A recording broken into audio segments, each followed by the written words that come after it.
So I brought to life the Sumerian civilization, which was really a most amazing civilization.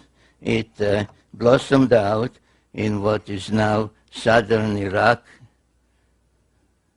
in that part of the world. This is the ancient Near East. This is the Mediterranean Sea, the Red Sea, Egypt, Assyria, Turkey, which was the Hittites then, etc. So about 6,000 years ago, an incredible civilization appeared there, and all those that deal with it use such words as suddenly, unexpectedly, out of nowhere, because there was no gradual or any kind of precedential civilization that you had this and this and this, and this was a higher level, a higher stage. Suddenly, from what we may call primitive, though they were not primitive people, but they were farmers, hunters, etc. But suddenly there appeared cities, high-rise buildings, societal organization, kings, priests, codes of law, literature, art, music, musical instruments, all of that within a very short period, appeared about 6,000 years ago. And I sometimes find it necessary to ask people to stop for a minute and think, what is 6,000 years? So we are about 2,000 years removed from the time of Jesus. Now, that time was about 2,000 years removed from the time of Abraham. And then add to that another 2,000 years, and that's where we are talking about, where this great civilization appeared so suddenly. And without devoting the whole evening to that civilization and all the firsts to which we owe a debt. For example, if you look at your watch and you have 60 minutes in an hour, why do you have 60 minutes? Because that's the basic Sumerian mathematical system called sexagesimal base 60. They went from 1 to 60, and then like we go from 1 to 100 and 101, then they went from 1 to 60 and then 61, so there was base 60. A circle has 360 degrees. Why? Because it is 60 times 6. Indeed, the whole Sumerian mathematical system was based on that. 6 times 10 times 6 times 10, etc. So you had 6 and 60 and 360 and 3,600 and so on and so forth, up to very high numbers in going. Some tablets were found starting with mathematical tables with 2,196,000 and tables of divisions from that. So the legacy of Sumer, be it in the first wheel and so on and so forth, is really incredible. So, but I want to mention tonight at least three of their firsts. One is writing. And they developed a writing system called cuneiform, where the scribe using a stylus would make wedge-like symbols or indentations in wet clay, which when it dried would become a permanent record.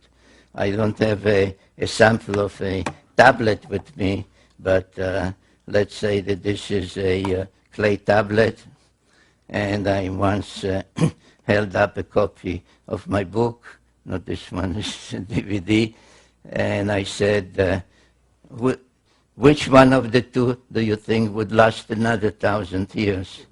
The printed book or the clay tablet? And the answer is the clay tablet. So we have writing, which of course meant a language and grammar and literature and epic tales and lullabies were written down, recipes. For example, in the book, The 12th Planet, I give as an example a recipe for what the French call coq au vin, meaning a chicken cooked in wine. There were proverbs. It's really mind-boggling, but I won't spend the whole evening on that. So writing was one of them. Another thing was pictorial depictions. They took stones, mostly semi-precious stones, and made cylinders about an inch or so, sometimes longer, but basically about an inch, a cylinder of an inch, and would engrave, and nobody has figured out to this day how, in this hard stone, they would make an engraving in reverse, like a negative, which when rolled on wet clay would become a permanent depiction, the way we say print our presses, the rotary presses now, the newspapers. So literally thousands of cylinder seals, and even more so, their imprints have been found, and any museum worth its salt has these cylinder seals or their imprints on display. And those depictions tell us a lot, and I will refer to some of them. And the third thing that I would like to mention and stress this evening was high-rise buildings. They were the first to use bricks and to build high-rise buildings, like stage pyramids that would rise 100, 120, 160 or more feet high. Some think that these were the towers of Babel, mentioned in the Bible. Actually, it's not so, but every major city, Sumerian city, had a sacred precinct, and the sacred precinct had such a ziggurat, as they were called. And they were used primarily for astronomical observation. And indeed, their knowledge of astronomy, or in the field of astronomy, is one of the most amazing Sumerian legacies. This is, for example, the imprint of a cylinder seal. You can actually see the seal in Jerusalem. There's a museum there called Bible Lens Museum. And this is, if you ask a regular scholar, what is it? They'll show it. He'll say this is a beer drinking scene, because the Sumerians were also the first to invent beer. And drinking beer was a social event. You can see people are coming to participate in that, and beer was drunk through a straw. The way I understand in, say, in Latin America or in Argentina, they drink mate tea with a straw. But as many other cylinder seals, they were decorated with celestial symbols. And if you study this one, you find out that it depicts the sun, It depicts the Earth and its moon. It depicts what we call the asteroid belt, which is a belt orbiting between Mars and Jupiter, and nobody knows, or nobody, I mean, I say nobody because I do. Others claim they don't know how it came about. It's the remains of some planet that was destroyed, exploded, except that if a planet explodes, the pieces fly in all directions, and in this case, they orbit like a belt between Mars and Jupiter. So you also have Mars and Jupiter. Here's Jupiter. You have the asteroid belt, which we have discovered only in modern times. And beyond Jupiter, you have Saturn and its rings, which we did not know about until the invention of the telescope. Now, this cylinder seal is from about 2000 BC, from 4,000 years ago. So this is an example of the amazing Sumerian knowledge in astronomy. But there is even one more amazing cylinder seal, which caused quite an uproar at the museum where it's kept. It's in a museum in Berlin at the time when I came across its existence. It was East Berlin, but they cooperated with me. They sent me a photograph. And if you ask scholars what is the scene depicted, they say, well, this is the god of agriculture granting the plow, a primitive plow, to mankind. A representative of mankind is introduced by a lesser god to the main god who grants the plow. And just as an aside, I'll say, so you tell those same scholars at the museum or in any of their scientific magazines, say, so there was a god of agriculture and that's how you look. They say, no, that's a mythological scene. That's just mythology. But whatever it is, there is an interesting celestial depiction on this one, and this is what it shows. It shows a star surrounded by planets. Now, this arrow is my addition to enable comparison with our knowledge of the solar system. So we have the sun, not the Earth, we have the sun in the center, surrounded by planets, all the planets we know of, in the correct sizes and in the correct order, except that here there's one more planet, right here, between Mars and Jupiter, where the asteroid belt is now. So according to the Sumerians, there was a planet there, probably, or one must conclude, the planet which apparently broke up somehow. Now, if you could get hold of Sumerian guy and said to him, what planet was that and what is the somehow, how did that planet break up? He'll say, well, that's you're asking me something that is been written about in one of our books. It happens to be a clay tablet, not the way we think of books. And that tablet is actually part of 7 tablets. And once they were discovered in a library in northern Mesopotamia, in an ancient library in northern Mesopotamia, and the contents of that story on those tablets was deciphered.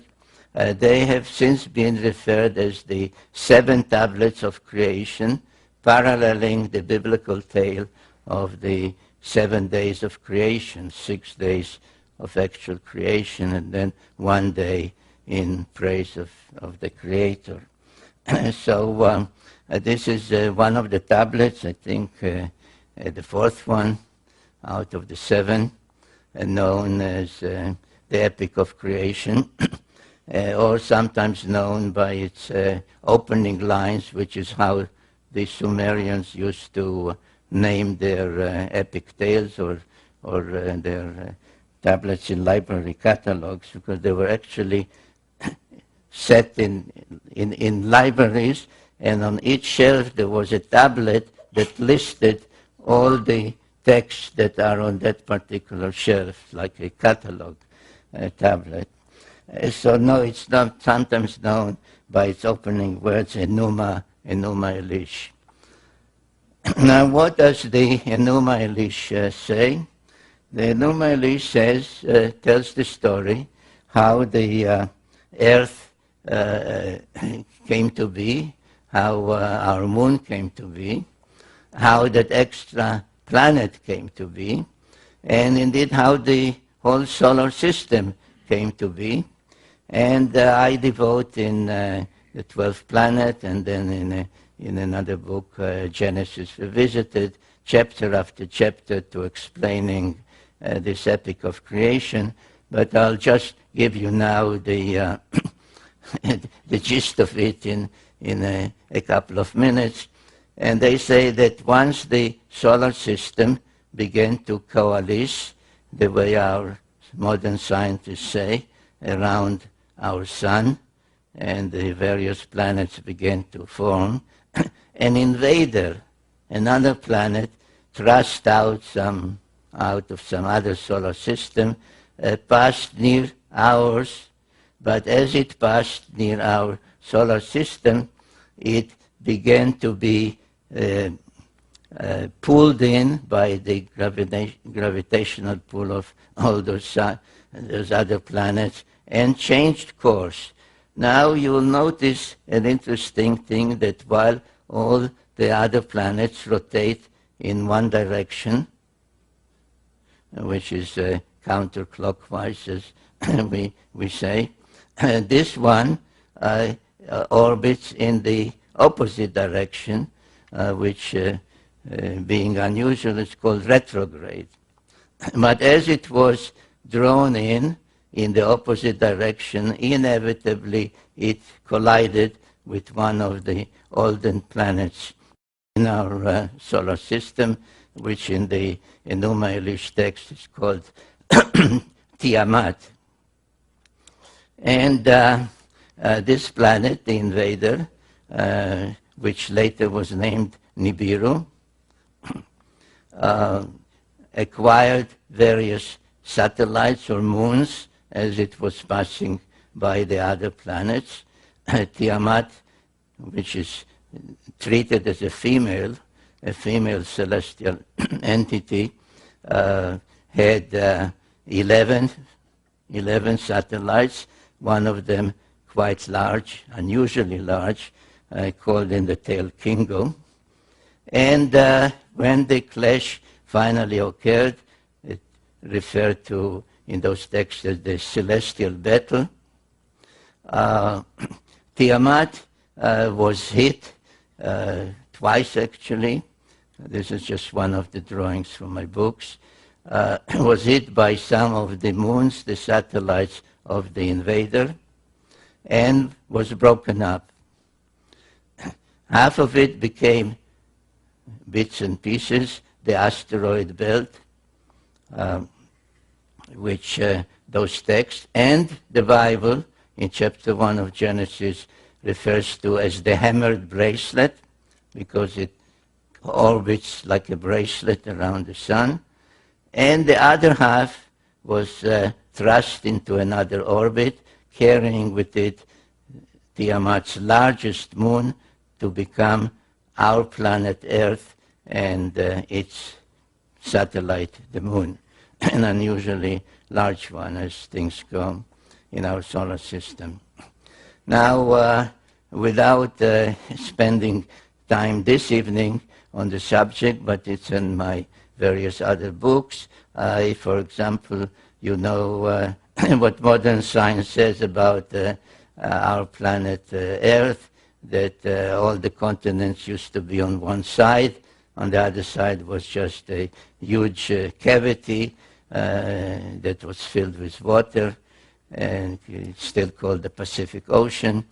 If you read about the origin of the moon, etc., it all corroborates, it all agrees with this Sumerian cosmogony. And now, what happened to the invader? According to the Enuma Elish, the Epic of Creation, the invader itself became a member of the solar system, a 12th member, because they counted the sun, the earth, its moon, and not 9 but 10 planets. So when I discussed with my first publisher the title, the suggested title for my book, the first book, The 12th Planet, I tried to explain to him that this is really the 10th planet, which is the 12th member of the solar system. And he said, Sitchin, we'll call it the 12th planet.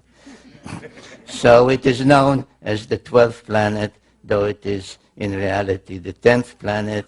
And all the Sumerian tales do include the planet we call Pluto as part of the tale. So I wrote on my website a piece when the astronomers meeting in Europe decided to dethrone Pluto and said it's not really a planet, it's a planetoid, it's this. I wrote a piece on my website and said, let Pluto stay the way the Sumerians had it. So this is the planet that remains in orbit and has been renamed Nibiru. Now, on many Sumerian and afterwards Assyrian, Babylonian, and so on depictions, all the 12 members of the solar system are depicted, and you can see the sun, you can see the moon, you can see this Nibiru, whose symbol became the winged disk. You can see all the others with their symbol, and you can see the 7 dots, which is the symbol for Earth. Now, you may well say this is wrong, because we all know that Earth in New Age parlance is the 3rd rock from the sun, right? So there's Mercury, Venus, and Earth. And that is true. But if the Sumerian incredible knowledge was given them, was not acquired by them from their own observations without telescopes and all other modern equipment, if it was given them by somebody, let's assume for the moment, coming in from outside the solar system towards Earth, then they would say Pluto is the first. And then there's Neptune and Uranus. And then there's Saturn and Jupiter. And Mars would be the 6th planet. And Earth would be the 7th planet. So Earth is quite correctly depicted by the symbol of the 7 dots, the number 7. And this is something I would like you to keep in mind as we proceed with this presentation, because it is very significant towards an appreciation of the evidence from the past about the future.